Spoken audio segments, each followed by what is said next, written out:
project coming out of college. People thought it would take him longer than it did, and he's the one who had the most success right away. So I've talked to so many people who evaluate quarterbacks for a living, and I've said, hey, when you walked in and met with Aaron Rodgers coming out of college or Joe Burrow or whoever, did you know they had it? And it's about 50-50, you know. I mean, it's a coin flip as to whether or not what you think is what they're going to become. And that's why there's so many people that have been wrong. It's not an exact science in getting these guys right. Well, quarterback is even the hardest one to judge, I feel like, because like you've been saying, there's so many intangibles that determine whether that guy pans out. That's right. We got a great one coming out this year. He took college football by storm this year with both his play and his personality, man. He's a bit of a unique individual, and Fernando Mendoza over there at Indiana, obviously national champion. Everyone's saying he's going to be the number one pick. What's your read on him if you've been able to catch him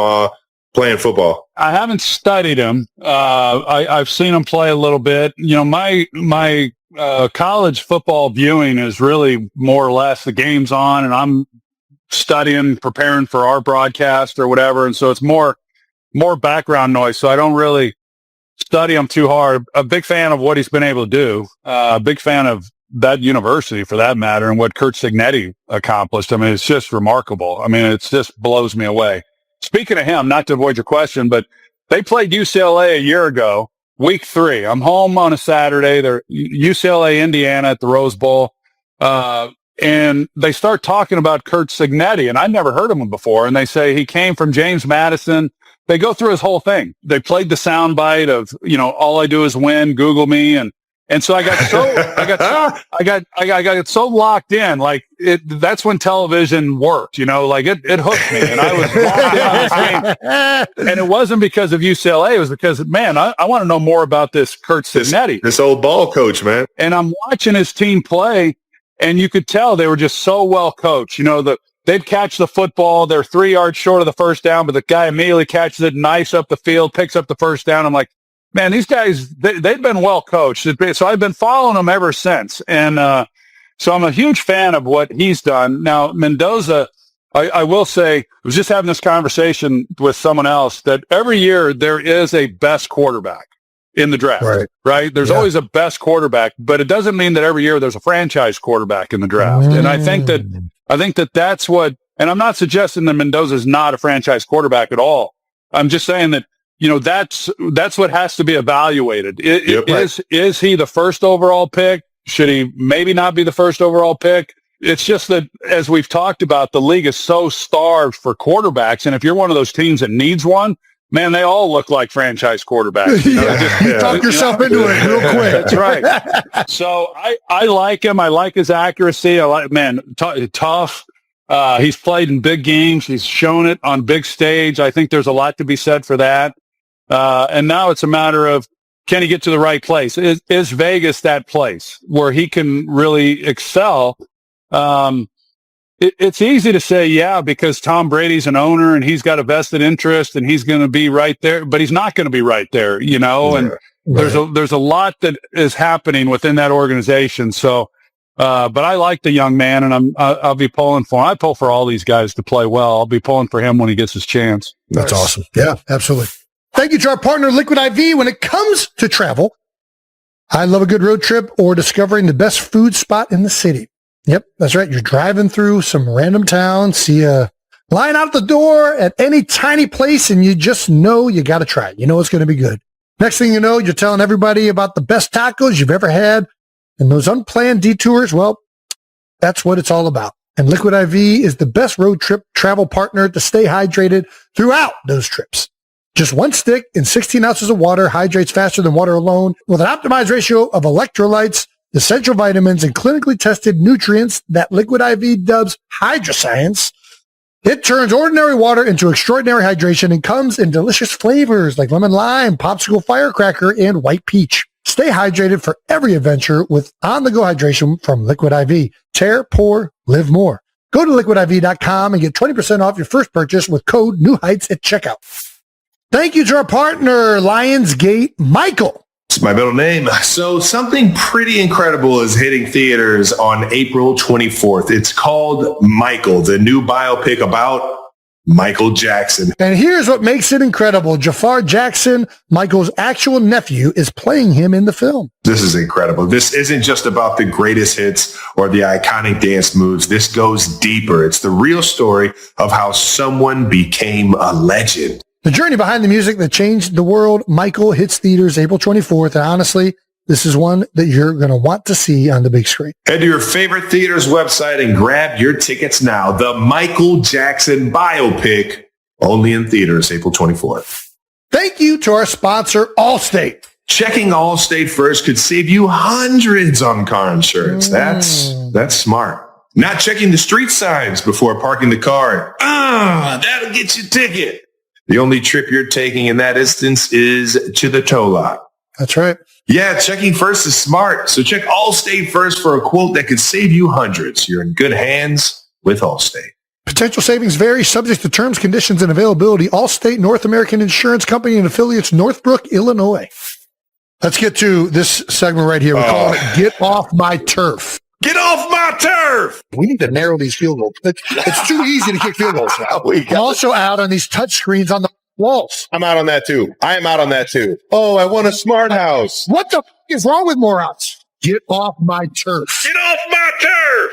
It's a new segment for us. Sick of this new wave, man. We've been bitching about all types of shit on how the NFL's changed, man. We're huge. We love the fucking wedge back in the day, man. Get the big boys out there, locking arms, fucking full-on collisions. Like, why change that? That's the most exciting. That's the start of the game right there. I get to see some action.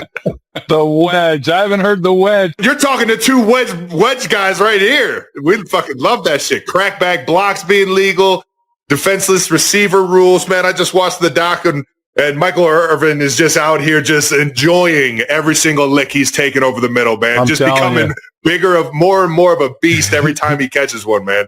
And it's just a different game. So, Jason, go ahead. I was a wedge buster. I was a wedge buster in college. Before I started, I was running down in knee braces, and they said, Jason, just take out this wedge. No joke.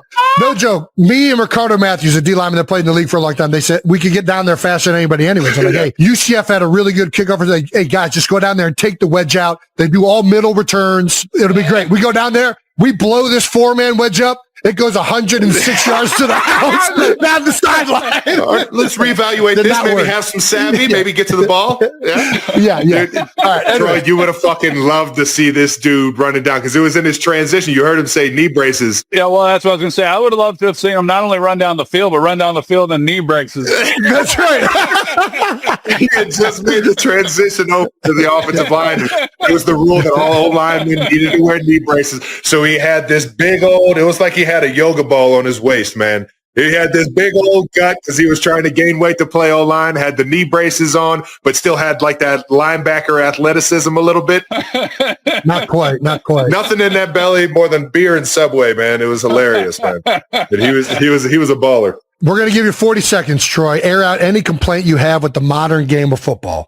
Do you have anything that right off the top of your head you can think of? I guess what I don't like is, and I'm a former quarterback, of course, I don't like the extent of some of the protection on the quarterback is probably my biggest complaint, just because the whole objective for a defense is obviously to get to the quarterback. I mean, if you do that, you get your chances of winning go up. And these guys, man, I've never played defensive line or any of that, but I can only imagine that you're fighting through 300-pound offensive linemen. You're getting twisted and torqued in all kinds of directions, and yet you're trying to get to the quarterback. And if you get there and you don't do it exactly the right way, then there's a penalty. And I don't like that. I don't like that at all. Now, there's so much that's been done to try to protect players, and I'm all for it. But you talk about a wide receiver back in the going back prior to the 2000s. I mean, if you went over the middle, it was up to the quarterback to protect the receiver. And now quarterbacks will just throw it anywhere because they know the quarterback or the receiver's not going to get hit.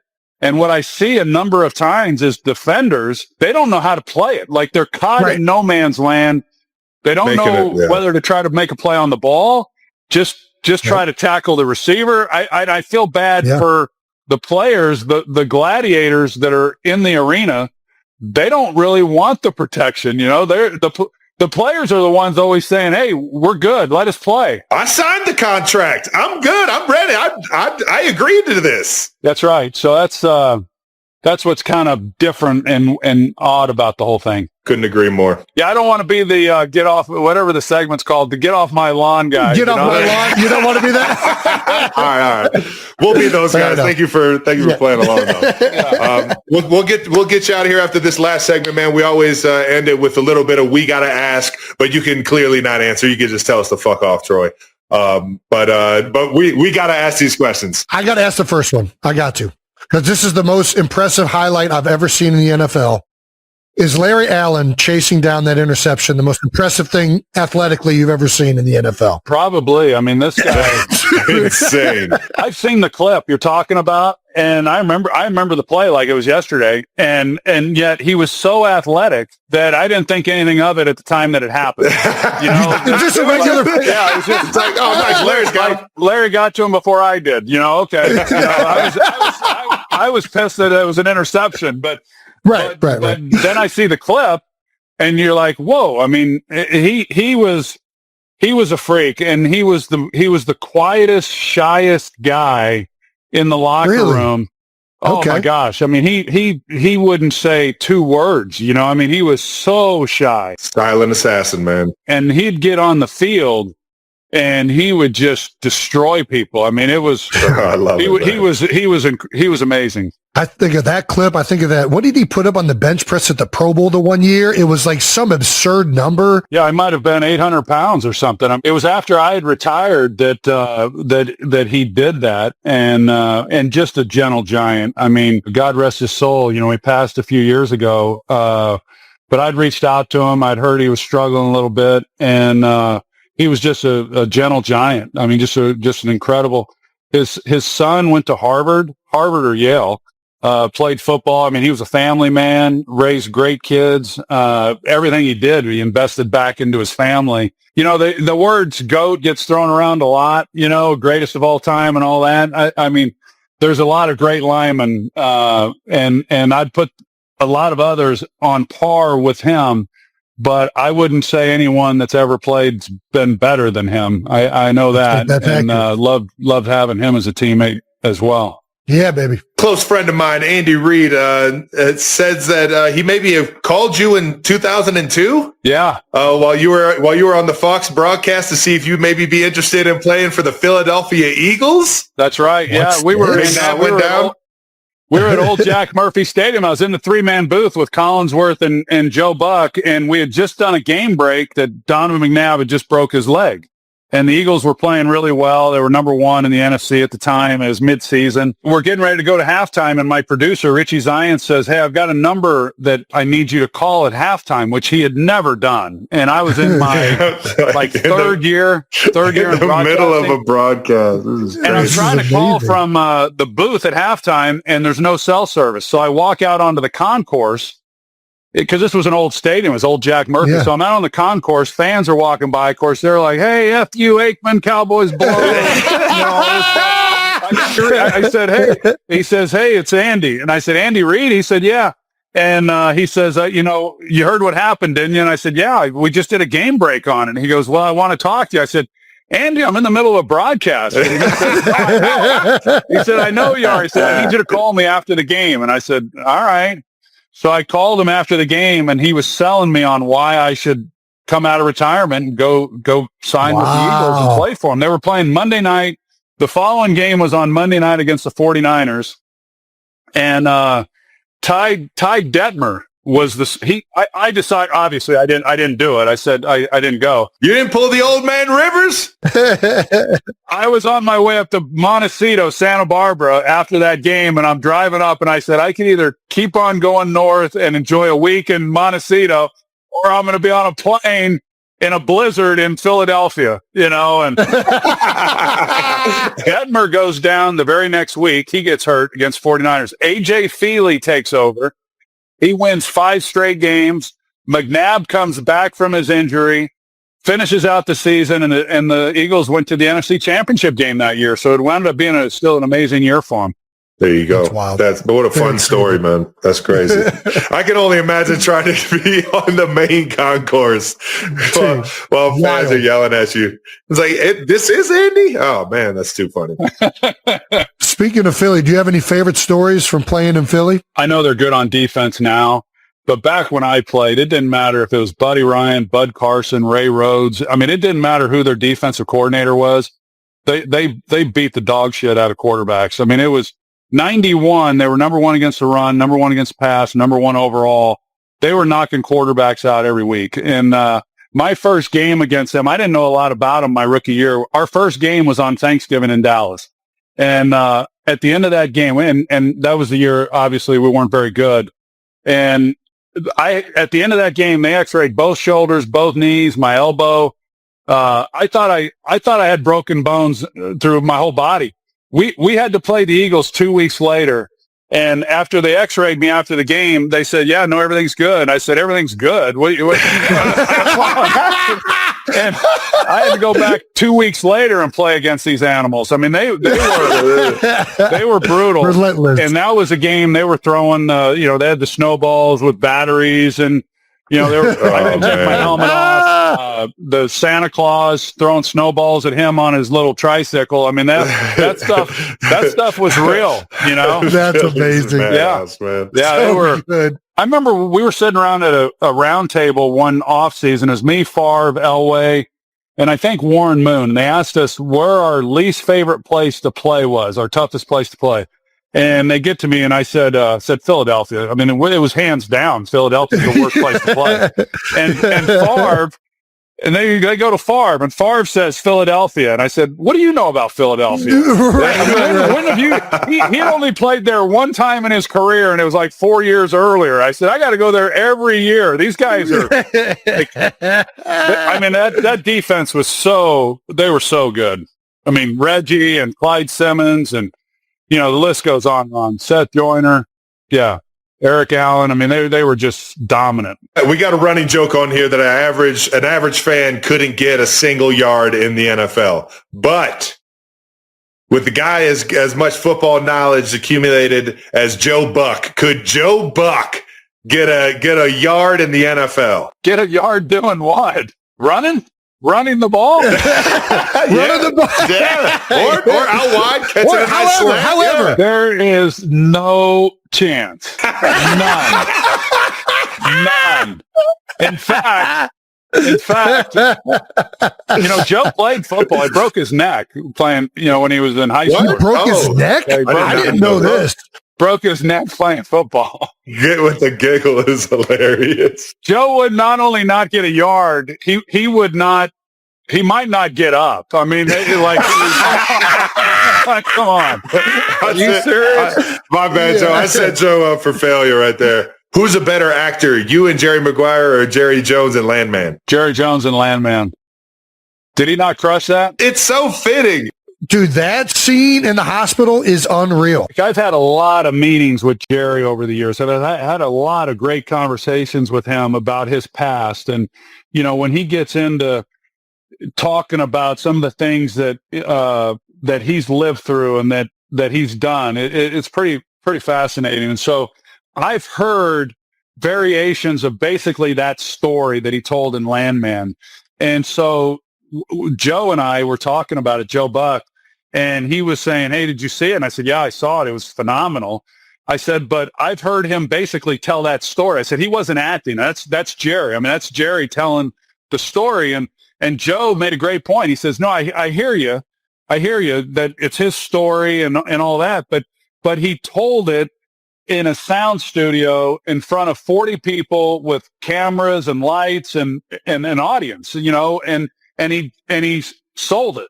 He sold it for sure. That is acting. Yeah. So when he said that, I said, "You know what? You're right." Because we've all been on commercial shoots, and it's not as comfortable as what Jerry made it feel when he was delivering that. I thought he was phenomenal. Couldn't agree more. Yeah, the cadence and like the way the pauses and it just came off so real. And I've gotten to know Taylor Sheridan, and we were talking about that piece that Jerry did. And I agree. Taylor said if he wanted, he could make a living as an actor, and he could.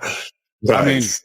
I mean, I got a joke I could tell, but I don't want to tell it, so I'm not going to. All right. It would go viral, and then I got my hands full in the media for the next. So I'll leave it at that. But when we stop recording, we're gonna hear this. All right.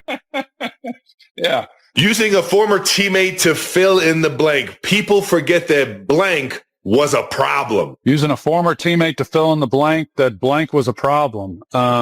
People forget that this man was a problem. I mean, obviously we had some colorful figures, and well documented, I might add.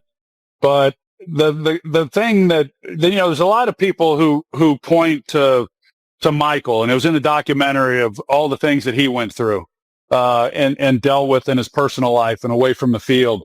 And I would say that Michael, like, he and I have a relationship that's so unique, and it's been that way forever. My mom, who's passed, Michael and I were on a cruise after my first year, and I brought my mom, and like my mom, Michael and the trouble and the things that he got into, like my mom would not have condoned those things. A lot of people's moms wouldn't, a lot of people wouldn't, right? But my mom loved Michael Irvin because every time he saw her, he made her feel like $1 million, and I've met y'all's mom. And when people make your mom feel special, I mean, you can't put that into words. You can't put a price on that. And so, 100%. and my mom loved Michael right up until the day she passed. And Michael and I have that relationship to where for the longest time, as I've gotten older, you're more willing to tell people what they mean to you and that you love them. But when you're in your 20s, Michael was the guy who would come over, see me in public. He'd come over, give me a kiss and tell me he loves me, and, these bear hugs. And, it's just, and regardless of whatever was happening in his life, when we went out to practice, because people would say, how are you and Michael so close? And I said, you know what? When we go out to practice, it doesn't, like, we live totally different lives. But he gets out there and he runs every route like he's preparing for the Super Bowl. It's never affected the way he prepares during the week. And that's all I cared about. I mean, if a guy came and showed up to work and was ready to get better that day and help us win, man, it was go do whatever the hell you want. And that was Michael. I don't know how he did it, because he ran hard away from the facility, but he ran hard at the facility as well. And it's why we were as close as we were. Man, I love Irv, man. He's the best, dog. He's a piece. He's one of one for sure. Do you have a welcome to the NFL moment? You might have already named it with the Eagles game from your rookie year, it sounds like. But the internet is absolutely losing it right now. We've seen the rumors. We've seen the fan theories. But did Jason Kelce just drop the biggest bombshell in podcast history? On the latest episode of New Heights, Jason might have finally let the cat out of the bag regarding the name of Taylor Swift and Travis Kelce's son. Fans are scouring every second of the audio for clues, and the excitement has reached a fever pitch. Is the next generation of the Kelce dynasty officially here? Today, we are breaking down the exact moment Jason made the reveal and what this means for the world's favorite power couple. 4 months. The world has been on baby watch ever since Taylor and Travis sparked engagement rumors. But leave it to Big Brother Jason to be the one to spill the tea. During a hilarious segment about family traditions and the future of the Kelce name, Jason casually mentioned a name that sent the live chat into a complete frenzy. The chemistry between the brothers usually involves a lot of jokes, but this felt different. Travis's reaction said it all. A mix of a proud smile and a "did you just say that?" look that has fans convinced this is the real deal. But why New York City? And why now? Sources close to the couple say that Taylor and Travis have been looking for the perfect, low-profile moment to share their joy, and Jason's podcast provided the most authentic platform. The name itself is being described as a perfect blend of tradition and modern style, fitting for the son of a football legend and a global music icon. Social media is already flooded with baby Kelce edits, and the name is trending #1 worldwide. It's not just a name. It's a cultural moment that bridges the worlds of the NFL and the Eras Tour in the most beautiful way. The details of the announcement are truly heart-melting. Jason spoke about how Kylie is already preparing for her new role as the cool aunt, and how the entire Kelce family is rallying around the new parents. This isn't just about a name. It's about the growth of a family that the whole world has come to love. From the streets of NYC to the recording studio, the joy is palpable. Travis has always said he wanted a big family, and it looks like that dream is finally coming true with Taylor by his side. So, the secret is out. The Kelce family just got a little bit bigger, and the name is everything we hoped for and more. But we want to hear from you. What was your first reaction when you heard Jason drop the name? Do you think the name perfectly suits a Swift Kelce legacy? Drop your thoughts in the comments below, because we are reading every single one. If you're as excited as we are for Taylor and Travis, make sure to smash that like button and subscribe for all the latest updates on the Kelce family. See you in the next one.